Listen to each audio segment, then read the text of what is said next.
வணக்கம். இது உங்கள் காஞ்சி கடிகை. டிஎன்பிசி தேர்வில் சாதிக்க துடிக்கும் ஒவ்வொருவருக்கும் எங்களது சிறு உதவி. வணக்கம் நண்பர்களே. இந்த வீடியோவில் நாம் பார்க்க போகிறது சிந்து சமவெளி நாகரிகம். டிஎன்பிசியை பொறுத்த வரைக்கும் மனித நாகரிகத்திலிருந்து ஏதாவது ஒரு பகுதியில் ஒரு கேள்வி கேட்கப்படுது. இப்போ இந்த வீடியோவில் நாம் சிந்து சமவெளி நாகரிகம் பற்றிய புத்தக செய்திகளை தொகுத்து கொடுத்துருக்கோம். கண்டிப்பாக உங்களுக்கு பயன்படும். சிந்து சமவெளி நாகரிகம். சிந்து சமவெளி நாகரிகம் கிமு 3250 முதல் கிமு 2750 வரை என கருதப்படுகிறது. இது நம்மளால கன்ஃபார்மா சொல்ல முடியாது, ஏன்னா புதையுண்டது. அகழ்வாராய்ச்சி அடிப்படையில் சொல்றாங்க 500 ஆண்டுகள் இடைப்பட்டதா இருக்கு. எந்த வருஷத்துல இருந்துன்னு பாத்தீங்கன்னா கிமு 3250 முதல் கிமு 2750 வரை. அடுத்து சிந்து சமவெளி நாகரிகம் ஒரு நகர நாகரிகம்.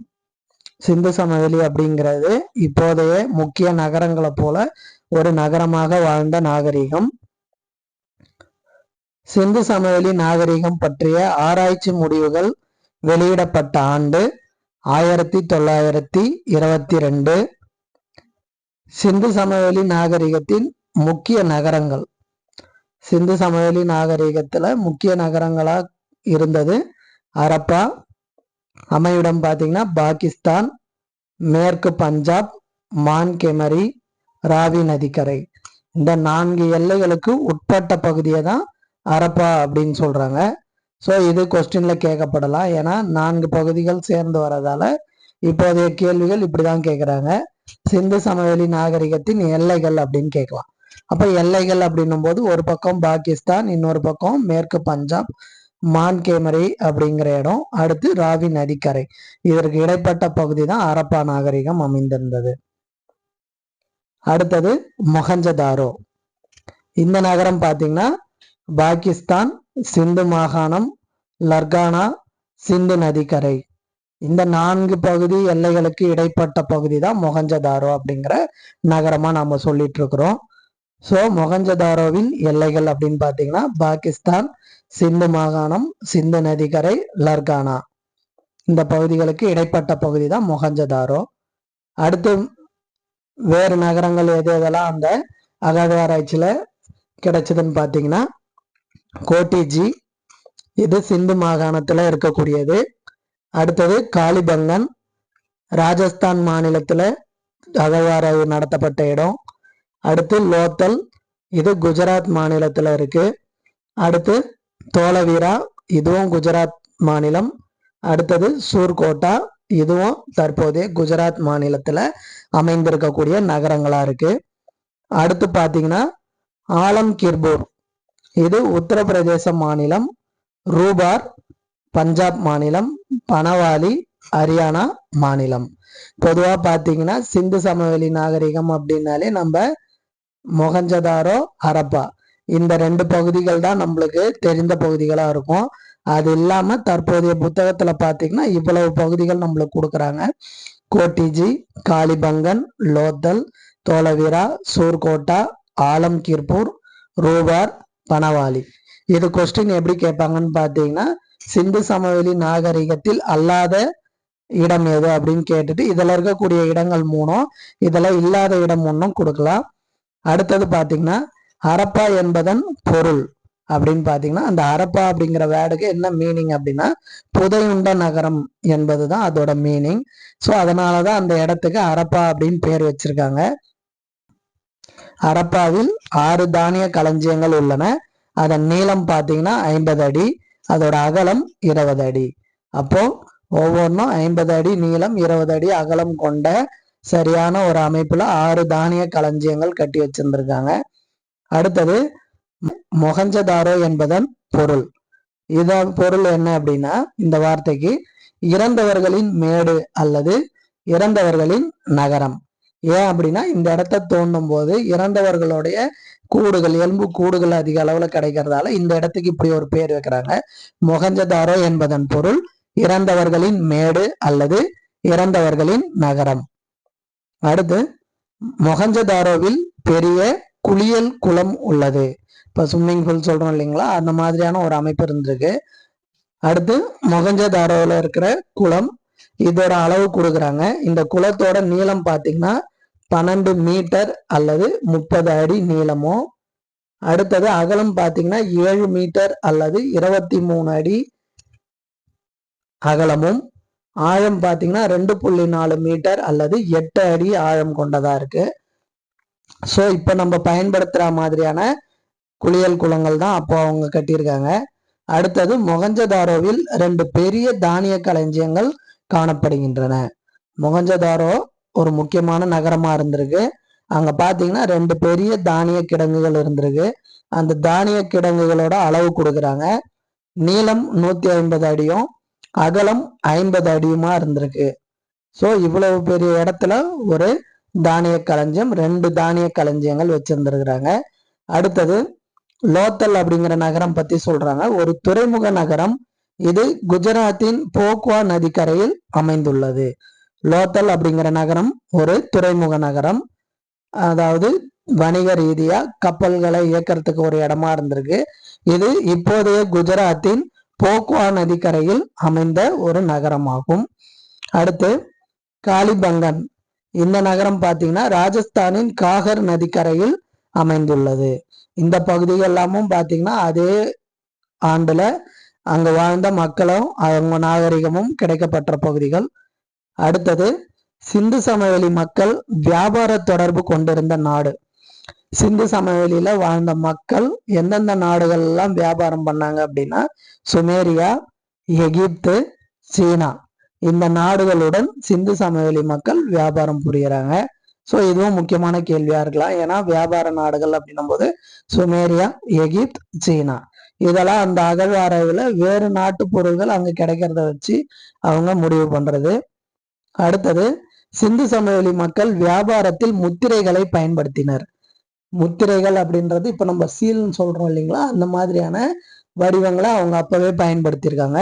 சிந்து சமவெளி மக்கள் வியாபாரத்தில் முத்திரைகளை பயன்படுத்தினர். சிந்து சமவெளி மக்கள் அறியாத மிருகம் குதிரை, அறியாத உலோகம் இரும்பு. இது அடிக்கடி கேட்கப்படுது டிஎன்பிசில.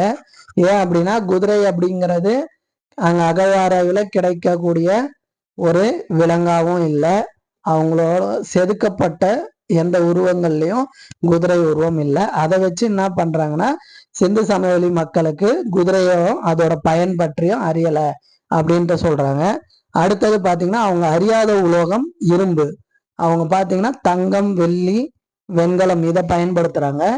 இரும்பு உலோகத்தை பத்தி அப்போதைய சிந்து சமவெளி மக்கள் அறிந்திருக்கவில்லை அப்படின்னு சொல்றாங்க. அடுத்து மக்களின் எழுத்து முறை சித்திர வடிவ எழுத்து முறை. சித்திர வடிவ எழுத்து அப்படின்னாக்கா ஒரு வார்த்தையை ரெப்ரசன்ட் பண்றதுக்கு அதுக்கான வடிவத்தை, உருவத்தை வரைஞ்சு வச்சிருப்பாங்க.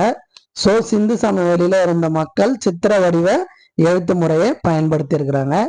இந்த சித்திர வடிவ எழுத்து முறைக்கு பேர் என்ன சொல்றாங்க அப்படின்னாக்கா பௌஸ்ட்ரோபோடன் ஸ்கிரிப்ட் வகையை சார்ந்தது. பௌஸ்ட்ரோபோடன் ஸ்கிரிப்ட் இதுவும் கேள்வியில கேட்கலாம். சிந்து சமவெளி காணப்படும் எழுத்து முறை தமிழ்ல ஆப்ஷன் கொடுத்தாங்கன்னா சித்திர முறைன்னு கொடுத்துடலாம். இல்ல இங்கிலீஷ்ல இதே மாதிரி 4 ஆப்ஷன் கொடுக்குறாங்க அப்படின்னும் போது அப்ப நம்ம பௌஸ்ட்ரோபோடன் ஸ்கிரிப்ட் அப்படின்றத செலக்ட் பண்ணணும் ஆன்சரா. அடுத்தது இப்படின்னா என்ன அப்படின்ற விளக்கம் தராங்க பாருங்க. பௌஸ்ட்ரோபோடன் ஸ்கிரிப்ட் என்பது முதல் வரி வலமிருந்து இடமாகவும் இரண்டாவது வரி இடமிருந்து வலமாகவும் எழுதும் முறையாகும். அதாவது இப்ப நம்ம எழுதுறது எல்லாமே பாத்தீங்கன்னா லெஃப்ட் டு ரைட் எழுதிட்டு இருக்கோம். அந்த முறையில பாத்தீங்கன்னா ஃபர்ஸ்ட் லைன் வந்து லெஃப்ட் டு ரைட் எழுதிட்டு செகண்ட் லைன் அந்த முடியுது இல்லைங்களா, அது கீழே ரைட்ல ஆரம்பிச்சு ரைட்ல இருந்து லெஃப்டை நோக்கி வருவாங்க அப்படின்றாங்க. அதுதான் அந்த சித்திர எழுத்து முறை. அப்போ சிந்து சமவெளி கல்வெட்டுகளை படிக்கும் போது நம்ம எப்படி படிக்கணும்னா ஃபர்ஸ்ட் லெஃப்ட்ல இருந்து ஆரம்பிச்சு ரைட் போய் முடிச்சுட்டு அங்க இருந்து ஆரம்பிச்சு அப்படியே லெஃப்டை நோக்கி படிச்சுதான் இந்த விஷயங்களை கண்டுபிடிச்சிருப்பாங்க. அடுத்தது 400 முதல் 600 வரையிலான எழுத்துக்கள் காணப்பட்டன. இருந்தாலும் 40 முதல் 60 எழுத்துக்களே அடிப்படையாக உள்ளது. அந்த சித்திர எழுத்துக்கள்லயே பாத்தீங்கன்னா 400 முதல் 600 எழுத்துக்கள் அறியப்பட்டிருக்கு அங்க அகழ்வாராய்வுல. அந்த பயன்படுத்தினது இல்லை, அடிப்படையாக அமைந்த எழுத்துக்கள் பாத்தீங்கன்னா 40 முதல் 60 எழுத்துக்கள் தான். சரிங்களா, இதெல்லாம் அதிகமா கொடுக்கப்படாத விஷயங்கள் உங்களுக்கு கண்டிப்பா பயன்படும். நோட்ஸ் எடுத்துக்கோங்க. அடுத்தது, சிந்து சமவெளி மக்களின் மொழி தமிழ் என்று கூறியவர் ராசு ஃபாதிரியார். இவர் பாத்தீங்கன்னா இவரு அகழ்வாராய்வுல ஈடுபடக்கூடிய ஒருத்தர் தான்.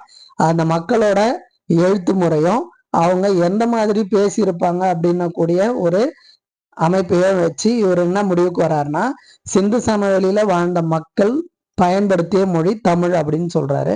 அடுத்தது, சிந்து சமவெளி மக்களின் எழுத்து முறை திராவிட எழுத்து முறை என்ற கருத்தை முழுவதாக ஆராய்ந்தவர் அஸ்கோ ஃபார்போலா அப்படிங்கிறவர்.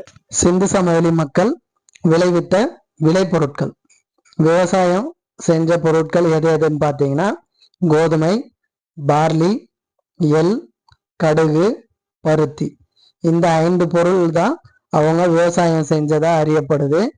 அதாவது கோதுமை, பார்லி, எள், கடுகு, பருத்தி. இந்த 5 பொருட்கள் சிந்து சமவெளி மக்களால் விவசாயம் செய்யப்பட்டது. உலகிலேயே முதன்முறையாக பருத்தியை பயிரிட்டவர்கள் சிந்து சமவெளி மக்களாகும். ஏன் அப்படின்னா, பருத்தியில இருந்து தான் பருத்தி ஆடை உருவாக்கப்படுது இழைகள் மூலமா.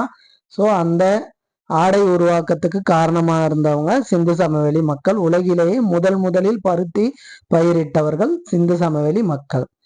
அடுத்தது, வளர்ப்பு பிராணிகள். இவர்களுடைய வளர்ப்பு பிராணிகள் பார்த்தீங்கன்னா வெள்ளாடு, செம்மறியாடு, ஆடு, எருது. அப்போ இவர்களுடைய வளர்ப்பு உயிரினங்கள் அப்படின்னும் போது இவங்க வாழ்க்கை முறையோட இணைந்திருந்தது இந்த 4 விலங்குகள். அடுத்து, கைத்தொழில்கள். சிந்து சமவெளி மக்கள் அறிந்திருந்த கைத்தொழில்கள் பார்த்தீங்கன்னா பொற்கொல்லர், செங்கல் செய்வோர், முத்திரைகள் தயாரிப்போர். அப்போ ஒவ்வொருத்தருக்கும் ஒவ்வொரு விதமான முத்திரைகள் தயாரிச்சு கொடுக்குறாங்க. பொற்கொல்லர் நகை செய்யக்கூடியவர். அடுத்தது, கட்டடங்கள் கட்டுவதற்கான செங்கல் தயாரிப்போர். இதெல்லாம் கைத்தொழில்களை அவங்க செய்யறாங்க. அடுத்தது, சிந்து சமவெளி மக்கள் பசுபதி என்ற சிவனையும் சக்தி என்ற பெண் தெய்வ வழிபாட்டையும் மேற்கொண்டனர். இவர்கள் வணங்கிய தெய்வம் பார்த்தீங்கன்னா பசுபதி, பெண் தெய்வம் சக்தி. இப்போ நம்ம சிவன் மற்றும் சக்தின்னு சொல்றோம். அத அவங்க அப்போ பசுபதி மற்றும் சக்தி அப்படின்ட்டு குறிப்பிட்டிருக்காங்க. அடுத்தது, பசுபதி என்ற தெய்வத்திற்கு 3 முகங்களும் 2 கொம்புகளும் 4 திசையில் 4 மிருகங்களும் வாகனங்களாக உள்ளன. இவர்கள் வழிபட்ட பசுபதி என்ற தெய்வம் பார்த்தீங்கன்னா 3 முகங்கள் இருந்திருக்கு, 2 கொம்புகள் உடையதா ஒரு முகம் இருந்திருக்கு, 4 திசையிலும் 4 வகையான விலங்குகள் இருந்திருக்கு. அது பார்த்தீங்கன்னா யானை, புலி, நீர் யானை, எருது. இந்த 4 விலங்குகள் அவங்க அறிந்திருந்திருக்கிறாங்க. இந்த விலங்குகள் அவங்க கடவுளோட வாகனமா அவங்க செதுக்கியிருக்காங்க. யானை, புலி, நீர் யானை, எருது. அடுத்தது, சிந்து சமவெளி மக்களின் சமய சின்னம் அரச மரம். இப்போ அரச மரத்தை தான் அவங்க சிறந்த கடவுளா கும்பிட்டு வழிபட்டிருக்காங்க. ஸோ சிந்து சமவெளி மக்களின் சமய சின்னம் அரச மரம். பொழுதுபோக்கு. இங்க இருக்கின்ற மக்கள் என்னெல்லாம் பொழுதுபோக்கா விளையாடி இருக்காங்கன்னு பார்த்தீங்கன்னா, தேர் பந்தயம், சதுரங்கம், மீன் பிடித்தல், வேட்டையாடுதல். இப்போ சிந்து சமவெளி மக்களின் முக்கிய பொழுதுபோக்கு தேர் பந்தயம், சதுரங்கம், மீன் பிடித்தது, வேட்டையாடுறது. அடுத்து, அணிகலன்கள். செம்பினால் ஆன அணிகலன்களை பயன்படுத்தினர். அதிகமா செம்புக்கு தான் முக்கியத்துவம் தராங்க. காப்பர், தாமிரம் சொல்றோம் இல்லைங்களா. அணிகலன், செம்பினால் ஆன அணிகலன்களை அதிகமாக பயன்படுத்தினர். அடுத்தது, கண்டுபிடிக்கப்பட்ட சிற்பங்கள். மொகஞ்சதாரோவில் கண்டுபிடிக்கப்பட்ட நாட்டிய மங்கையின் வெண்கல சிலை. அகழ்வாராய்வுல கண்டுபிடிக்கப்பட்ட சிலைன்னு பார்த்தீங்கன்னா ஒரு நாட்டிய மங்கையின் வெண்கலத்தால் ஆன சிலை. அதாவது ஒரு பெண் நாட்டியம் ஆடுவது போல வெண்கலத்தில் இருக்கக்கூடிய சிலை மொகஞ்சதாரோலையும். அடுத்தது, அரப்பால பார்த்தீங்கன்னா தாடியுடன் கூடிய சுண்ணாம்புக்கல் சிலை. அரப்பாவில் தாடியுடன் கூடிய சுண்ணாம்புக்கல்லால செய்யப்பட்ட ஒரு சிலையை கண்டுபிடிக்கிறாங்க. அடுத்தது, சிந்து சமவெளி நாகரிகம் இயற்கை சீற்றங்கள் அல்லது ஆரியர்களின் வருகையினால் அழிந்தது. இதோட சிந்து சமவெளி நாகரிகத்தை பற்றிய செய்திகளை முடிக்கிறாங்க. சிந்து சமவெளி நாகரிகம் செழிப்பான ஒரு ஆற்றோர நாகரிகமா இருந்து மக்கள் வளமா வாழ்ந்திருக்கிறாங்க. எப்படி அழிஞ்சிருக்கோம் அப்படின்னாக்க, இயற்கை சீற்றங்களினால் புதையுண்டிருக்கலாம். அப்படி இல்லை அப்படின்னாக்கா ஆரியர் படையெடுப்புகள்னால் அந்த இடம் அழிந்திருக்கலாம் அப்படின்றத முடிவாக கொடுக்குறாங்க. இந்த வீடியோவில் கொடுக்கப்பட்ட தகவல்கள் பல தகவல்கள் உங்களுக்கு பயன்படும். நன்றி. லைக், ஷேர், சப்ஸ்கிரைப் மூலமாக எங்களுக்கு சப்போர்ட் பண்ணுங்கள். வீடியோவை ஸ்கிப் பண்ணாமல் பார்த்ததற்கு நன்றி.